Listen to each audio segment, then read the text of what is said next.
Everyone tells you to move on after loss, but that advice quietly breaks something inside you. Because grief isn't a problem to solve, it's love with nowhere left to go. The Buddha understood this long before modern wisdom caught up. He didn't teach us to release the people we've lost. He taught us how to carry them differently. Today I want to share that teaching with you, because the ones we love don't disappear when they leave. They transform into something we haven't yet learned to hold. About 2,500 years ago, in a small kingdom in northern India, near what is now Nepal, there lived a prince. From the day he was born, he had known only beauty. Lush gardens, soft silk, the faces of people who were young and healthy and well. A life wrapped in warmth, sealed behind high palace walls. The world outside, he simply didn't know it. One day, the prince climbed into a carriage and rode through the palace gates for the very first time. The spring sun lay across the dusty road. The wind was gentle, the sky a quiet blue. But just ahead, waiting around the bend, was something the prince had never seen before. An old man, bent nearly in half, his white hair thin as smoke, shuffling forward on a wooden staff, with hands that trembled like dry leaves in a breeze. The prince gripped the edge of the carriage, unable to look away. That night he did not sleep. He had eaten the same rice, breathed the same air, slept beneath the same moon as that old man, and yet somehow, until that moment on the dusty road, he had lived as though aging were something that happened to other people in some other world entirely. A few nights later, he rode out again, and this time he saw a man racked with sickness, lying at the roadside, with no one beside him. Then on a third journey, a body being carried to the funeral grounds, followed by people whose grief was so raw, it seemed to tear the very air apart. Not long after the carriage passed through the gates, the prince saw him, an old man. His back was curved deep toward the earth. He leaned on a wooden staff, moving with great difficulty, one small step at a time. His skin was folded in wrinkles, his hair white as ash, his eyes clouded over. Even the simple act of breathing looked like a struggle. The prince turned to his driver. "What has happened to that man?" The driver answered quietly, "That is old age. It comes for everyone who lives long enough. For you, for me, without exception." The prince fell silent. "Everyone," he finally said. The driver only nodded. The prince returned to the palace, but his heart would not settle. A few days later he rode out again. This time, beside the road lay a person burning with fever, skin flushed red, body shaking, sounds of pain escaping their lips. "And that person?" the prince asked. "Illness. The body breaks down, the spirit follows. This too comes for anyone." Again, the prince went silent. On a third journey, a crowd had gathered at the roadside. At the center of it, a body lay perfectly still. The people around it were weeping, openly, without restraint. The prince started to speak, but the words wouldn't come. "Death," his driver said softly. "Everyone who is born will die. That is the one truth of this world that cannot be undone." For a long time, the prince couldn't move. Old age, illness, death, three things he had never once seen inside the palace walls. He wanted to look away, but he couldn't, because they were real. They were here in this world, right in front of him. Tears traced their way down his cheeks. On the way home, the carriage slowed. A lone figure stood at the edge of the road, a wandering monk dressed in rough cloth, carrying nothing. Yet his face held something the prince hadn't seen all day: stillness, a deep, unshaken calm. He had witnessed old age. He had seen suffering. He had stood before death, and he had not crumbled. "Who is that man?" asked the prince. "A monk who has left ordinary life behind. He wanders in search of the truth beneath suffering, the meaning of living and of dying." The prince stared at him for a long moment, a calm face, steady eyes. He had seen it all, and was still standing. Something shifted inside the prince. That night he could not sleep. He lay staring at the ceiling of his rich chamber, turning the same thoughts over and over. Old age, illness, death. These were not distant things happening to strangers. They would come for his wife, for his newborn child, for himself. And before dawn broke, the prince walked out of the palace. He left everything behind and stepped onto the path of the seeker. In time, the world would come to call him by another name, the Buddha. Years would pass before he found what he was looking for. Years of wandering, of near starvation, of sitting so still beneath trees that birds nested in his hair. But that morning he walked out of the palace gates.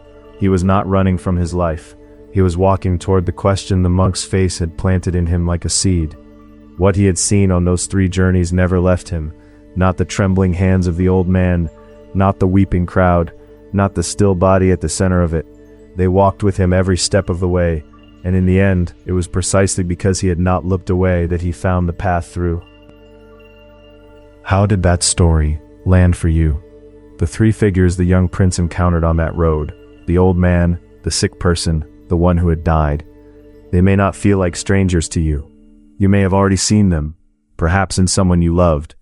The truth is, people leave. That is real, and that cannot be changed. But let me ask you something, gently. Why does it hurt so much? Is it simply because they are gone? Or is it because somewhere deep inside, you believe they would always be there? This person will stay.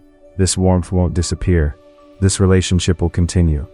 You didn't think it consciously. It was just the ground you were standing on, and then the ground gave way. In other words, the pain may not be only about the loss itself. It may be about the grip of the heart that was holding on, without knowing it was holding on. This is not a criticism. It is the most human thing in the world. We hold on because we love. We fear losing because we love. The love and the holding are the same movement. But Buddhism offers one quiet invitation here. Could you simply look at the hand that is holding? Not force it open, not pry the fingers back. Just look, because the harder you grip, the more the hand hurts. And the harder you try to let go, to tell yourself, I need to move on, I need to get over this, the more a different kind of pain arrives. Which brings me to something important. Does grief need to be overcome? Buddhism does not say so. Grief is the evidence that you loved someone. It is the only record that something real existed between you. If the grief disappeared completely, it might feel like that person disappeared with it. So it doesn't go. You don't want it to go, and that is all right, says the Buddha. But he also adds quietly, not grieving and suffering forever are not the same thing. One more thing I want to offer. My grief, we say, but is it truly only yours? Inside your grief live that person's words, their laugh, the afternoons you spent together, and the you who exists within those memories. That version of you was shaped by them. It was born in the presence of that person. Maybe it isn't that you cherish them. Maybe it's that because they were there, the you who could cherish someone came into being. Connection comes first. I comes after. The you inside the grief was partly created by the one you lost, which means, inside the grief, that person may still be with you. This is not consolation. It is just a different place to stand and look from. A woman once told me that after her mother died, she found herself setting 2 cups on the table each morning, not from forgetting, but because her hands still knew the shape of that life they had shared. And perhaps that is not so strange. The body remembers what the mind is still learning to hold. A man I know still walks to the left side of the pavement, the side his father always took, leaving him the right, years after his father's last steps. These small gestures are not denial. They may be the quietest form of truth-telling we have. So how does this teaching reach into your actual life? The life you are living right now. Let me walk through a few quiet, specific scenes. Perhaps you have lost a spouse. After years together, they are gone. And when you come home, there is their cup on the shelf. The glass they hadn't finished, still sitting where they left it. Every time you see it, something tightens in your chest. I should clear it away, you tell yourself. But you can't bring yourself to do it. I shouldn't still be like this, you say inside. But you are still like this. And each time a second wave of pain rolls in on top of the first. I'm weak. I'm not getting better. Buddhism says you don't need to scold yourself for not clearing it away. You aren't unable to move because you are weak. You can't move it because inside that 1 cup are decades of mornings shared, of ordinary days that were, without your noticing, the kind of grace. Where does that urgency to move on faster come from? The eyes of others? Your own inner voice, driving you forward? That urgency is its own suffering. It sits on top of grief and doubles the weight. You are carrying 2 heavy things at once. The grief itself, and the belief that you should not be grieving. See if you can gently separate those 2. I am sad, that is real. I should not be sad, that is a story. They are different things. Or perhaps you have lost a parent. I should have been there more. I didn't say what I needed to say. The regret won't release you. In the sleepless hours of the night, it plays the same scenes over and over. What if I had done this differently? What if I had said something different then? Here, Buddhism asks one quiet question. Inside that regret, is there love? You don't regret things that didn't matter. You regret this because it mattered enormously.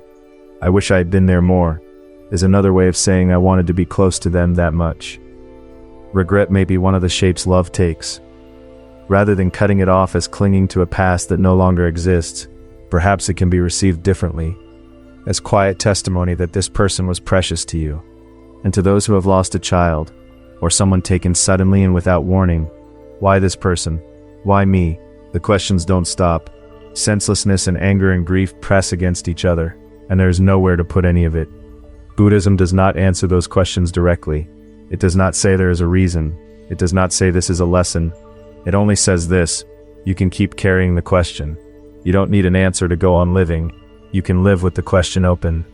The love is not erased because the reason cannot be found. Why? That question is also a way of calling out to the one who is gone.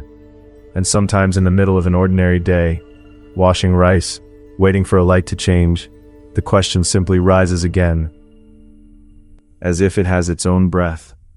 Let it rise. You are not failing by still asking. A river does not stop moving because the sea is far away.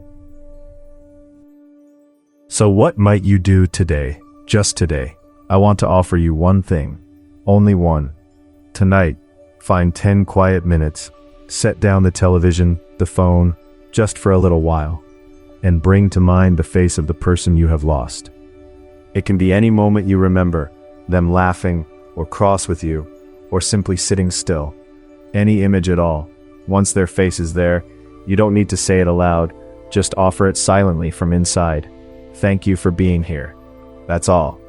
This is close to what the Buddha called sati in his practice, a Pali word that means something like remembrance or mindful presence. Not dwelling in regret over the past, not worrying over what may come, simply noticing, right now, in this moment, I am thinking of this person. Just that, just being present with it. For some of you, gratitude may rise up naturally. For others, what comes might be anger or a rush of sorrow. That's fine too. Whatever arrives, you don't need to push it away. Just watch it. So this is what's here. And let it be. I won't promise that if you do this, the grief will fade. Feelings are not that simple. But by giving yourself this time, this intentional time to think of that person, grief may slowly begin to change its shape. What felt like a hole where someone used to be might in some quiet moment feel more like the memory of time spent together. It might not happen, but for those 10 minutes, you and that person are together in the stillness, and perhaps that is enough. Not to heal, not to resolve, but simply to be with them once more, the way you might sit beside someone on a bench without needing to speak. A man I knew once told me he did this for his father every evening for a year, and one night he noticed he was smiling before he even closed his eyes. He didn't know when that had begun. He said it surprised him, that joy and sorrow could live so quietly in the same place. Before I go, I want to leave you with just one question. The person you are grieving right now, if they could see you, what kind of face would they hope to see on yours as you move through your days? You don't have to answer now. There's no rush at all. Just let it rest somewhere in the quiet corners of your heart. And perhaps one morning, without even trying, you will catch yourself pausing at a window, watching light move across a floor, and something in you will soften. A grandmother I once knew kept a small photograph tucked inside her cooking pot, not to look at, but just to know it was there, close to warmth, close to the daily work of living. That kind of remembering, quiet and unsentimental, is its own form of answer. And slowly, without announcement, you may find that you are carrying them differently, not as a weight, but the way a river carries rain, having taken it in so completely that you can no longer tell where one ends and the other begins. If today's teaching on grief and how we hold death touched something in you, we once explored what is found at the very bottom of sorrow in an earlier episode that quietly prepares you for this one. The young prince saw old age at the side of the road. He saw illness, he saw death, and he did not run. He didn't turn his eyes away or pretend it wasn't real. Instead, he kept asking, "What is this suffering? What does it mean to live? What is death?" Years passed before anything like an answer came. You may be living inside those same questions right now. You have lost someone you loved, and you are moving through your days carrying a why that has no bottom, a how with no clear path. You are allowed to carry those questions. You don't have to hurry the grief out the door, but please remember this one thing. What the prince saw in the monk's face was not the face of someone who had been spared from suffering. It was the face of someone who had looked at old age, at illness, at death, and had not been shattered by them. He was not shattered because he hadn't stopped feeling. He was not shattered because he hadn't pretended the feeling wasn't there. Your grief today is not weakness. It is proof of how fully you loved someone. Proof that you have lived a life where someone mattered that much. Please, hold that proof gently.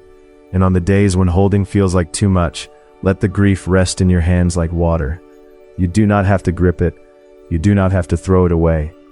The prince did not solve his questions in a single afternoon.